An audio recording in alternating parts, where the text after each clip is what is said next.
नमस्कार दोस्तों, इस वीडियो में हम बात करने वाले हैं HDFC बैंक के बारे में। तो डिटेल में समझेंगे और बैंक निफ्टी को भी थोड़ा सा ध्यान में रख के चलेंगे कि इसमें अगर देखा जाए तो 5 जनवरी से लेकर अभी तक गिरावट देखने को मिली है। तो इस गिरावट का कारण क्या था और क्या रिवर्सल मिल सकता है कमिंग डेज में, और अगर मिल सकता है तो किस तरीके से हम अपना ट्रेड सेटअप कर सकते हैं। Okay, so let's start. 939 पे ट्रेड कर रहा है एंड 0.81% का डाउन मूव मिला था। मार्केट कैप इसकी 14,44,612 करोड़ की है। स्टॉक का पी इंडस्ट्री पी से थोड़ा सा ऊपर है। पेग रेशियो 0.87 है। स्टॉक इस टाइम 50 एंड 200 दोनों डीएमए से नीचे है। पी रेशियो की अगर बात करें 1 ईयर के टाइम स्पेन पे तो मीडियन से ऑफ कोर्स नीचे है। अभी के लिए इसके रिजल्ट की डेट आ चुकी है। 17 जनवरी को इसका आना है रिजल्ट। तो 6 दिन है हमारे पास एंड अभी के लिए देखते हैं शेयर होल्डिंग पैटर्न का क्या है। तो प्रमोटर्स का तो ऑफ कोर्स 0 है, बैंक है, PSU है। यहाँ पे FIIs ने थोड़ी सी होल्डिंग कम करी थी, इसके बारे में हम डिटेल में बात करेंगे आगे। DAIs ने अपनी होल्डिंग बढ़ाई थी, गवर्नमेंट की होल्डिंग सेम है एंड पब्लिक के पास थोड़ी सी होल्डिंग कम हुई थी।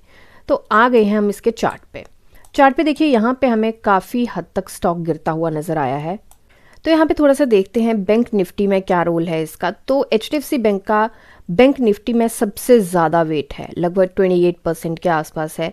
जनवरी से बैंक निफ्टी में प्रॉफिट बुकिंग देखने को मिली है। PSU बैंक में थोड़ा सा रोटेशन देखने को मिला है। जब बैंक निफ्टी वीक होता है तो HDFC bank automatically drag down होता है। इंडेक्स का प्रेशर देखने को मिलता है हमें स्टॉक पे, इस स्टॉक पे तो डेफिनेटली मिलता है।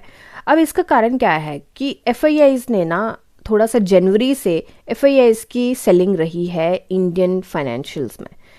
दूसरा रीज़न ये है कि US बॉन्ड की यील्ड्स और ग्लोबल अनसर्टेनिटी, ग्लोबल जियोपॉलिटिकल बहुत सारे इशू चल रहे हैं, तो उनकी वजह से भी थोड़ा सा कोई ऐसी न्यूज़ आ जाती है तो वो भी इफ़ेक्ट करती हैं।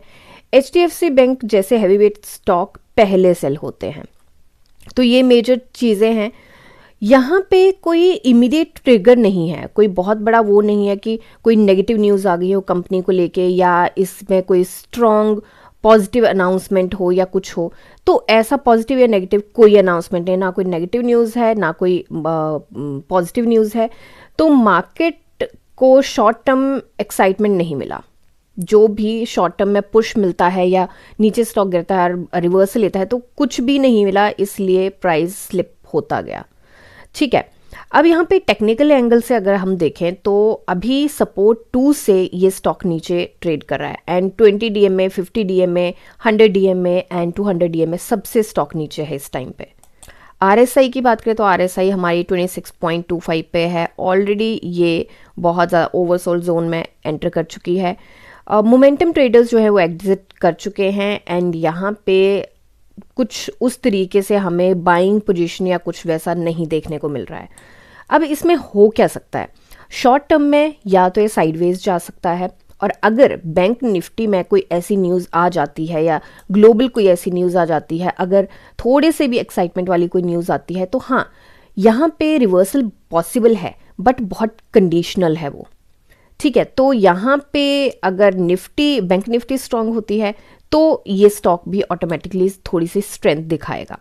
अब यहाँ पे ये है शॉर्ट टर्म की बात। दूसरी, अगर हम मीडियम टर्म की बात करें कि 3 to 6 मंथ्स या 3 to 9 मंथ्स की बात करें, तो अगर मार्जिन्स थोड़े से स्टेबल होते हैं तो मुझे लगता है कि यहाँ पे कुछ देखने को मिल सकता है। कोई बेसिकली पॉजिटिव न्यूज़, डिपॉजिट में ग्रोथ देखने को मिलती है तो हो सकता है। बट हाँ, ये ज़रूर है कि लॉन्ग टर्म में, लॉन्गर रन में हमें रिकवरी तो मिलेगी ही मिलेगी। स्लो हो सकती है रिकवरी, बट डेफिनेटली मिलेगी।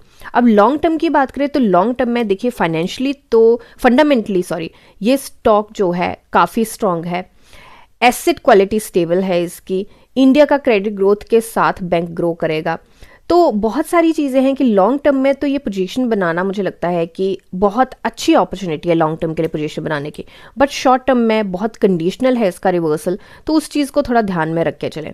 तो अभी के लिए अगर हम बात करें कि अगर ग्लोबल सेंटिमेंट्स हमारे इंप्रूव होते हैं, जैसे US बॉन्ड्स की यील्ड स्टेबलाइज हो जाती है, डॉलर इंडेक्स थोड़ा सा कूल डाउन हो जाता है, कोई फ्रेश नेगेटिव न्यूज़ नहीं आती है और FIIs थोड़ा सा अपनी सेलिंग पे थोड़ा सा रोक लगा देते हैं, तो मुझे लगता है कि यहाँ पे रिवर्सल मिल सकता है और थोड़ा सा रिलीफ मिल सकता है हमें इसमें, ये जो गिरावट देखने को मिल रही है। तो बेसिकली बैंक निफ्टी के साथ ही इसकी कहानी सारी जुड़ी हुई है, नॉट 100% बट बहुत हद तक बैंक निफ्टी के साथ जुड़ी हुई है। यहाँ पे अगर बैंक निफ्टी अपने इंपॉर्टेंट जो सपोर्ट्स हैं उनको होल्ड करता है और इंडेक्स बेस बाइंग आती है, तो मुझे लगता है कि यहाँ पे रिवर्सल मिल सकता है। तो कंडीशंस जैसे मैंने बोला शॉर्ट टर्म में रिवर्सल पॉसिबल है बट कंडीशनल है। तो अभी अगर सिर्फ चार्ट को देखें तो ये सपोर्ट पे तो खड़ा है बिल्कुल, बट ऐसा नहीं है कि स्लिप नहीं कर सकता। पहले फ्लक्चुएट किया इसने, बट यहाँ पे अगर देखा जाए तो हमें स्पिनिंग टॉप मिला है और स्पिनिंग टॉप एक रिवर्सल की निशानी होती है। इसका मतलब है कि सेलर्स डोमिनेट तो कर रहे हैं पर बायर्स ने बोल दिया कि हम एंटर जरूर हो रहे हैं यहाँ पे। अब बायर्स कितना अपना स्ट्रेंथ शो कर पाते हैं वो तो अब मंडे की कैंडल ही बताएगी, बट फिर भी थोड़ा सा मुझे लगता है शॉर्ट टर्म में ध्यान से दे के चले। और अगर यहाँ पे लाइव मार्केट में रिवर्सल आता है तो मुझे लगता है कि शॉर्ट टर्म लॉन्ग टर्म के लिए अपॉर्चुनिटी हो सकती है।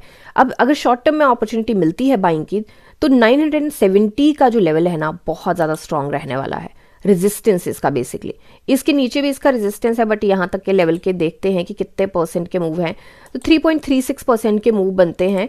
बट इसके नीचे भी एक रेजिस्टेंस है हमारी जो कि काफ़ी स्ट्रांग है। यहाँ पे फुटस्टेप्स देखे तो काफ़ी बार लो प्रिंट किया गया है, यहाँ पे हाई प्रिंट किया है, लो प्रिंट किया है, फिर हाई प्रिंट किया है। तो ये रेजिस्टेंस भी रहने वाली है जो कि हमारी है 956.55। तो 956 एंड 957 के बीच में भी स्ट्रॉन्ग रेजिस्टेंस रहेगी, तो उसको थोड़ा सा देखना ज़रूरी है। सबसे ज़्यादा इंपॉर्टेंट जो बात याद रखने वाली है वो ये है कि ट्रेंड अभी डाउन साइड या साइडवेज हो सकता है, क्योंकि यहाँ पे भी अगर देखें तो ये स्टॉक साइडवेज ही चल रहा है काफ़ी टाइम से। तो अगर ये स्टॉक निकलता भी है तो ये वाली रेजिस्टेंस इसको काफ़ी फेस करनी पड़ेगी, 998.70। बेसिकली 998 एंड 1000 के बीच की रेजिस्टेंस इसको करनी पड़ेगी फेस। अब यहाँ पे एक चीज़ और आती है, जो कंडीशंस मैंने बताई उनमें एक चीज़ और आती है कि यहाँ पे वॉल्यूम भी अगर स्पाइक अप करता है ना तो भी थोड़ा सा मुझे लगता है कि यहाँ पे ध्यान देना चाहिए, क्योंकि वॉल्यूम, डिलीवरी परसेंटेज, ये सारी चीज़ें बढ़ती हैं तो भी मुझे लगता है कि टर्न अराउंड हो सकता है यहाँ पे स्टॉक का। तो ये मेरी एनालिसिस है, कोई बाय सेल होल्ड की रिकमेंडेशन नहीं है। रेस्ट आप अपनी एनालिसिस कीजिए, जानिए समझिए पढ़िए और फिर इन्वेस्ट करिए। मिलते हैं नेक्स्ट वीडियो में, तब तक के लिए शुक्रिया एंड हैप्पी इन्वेस्टिंग।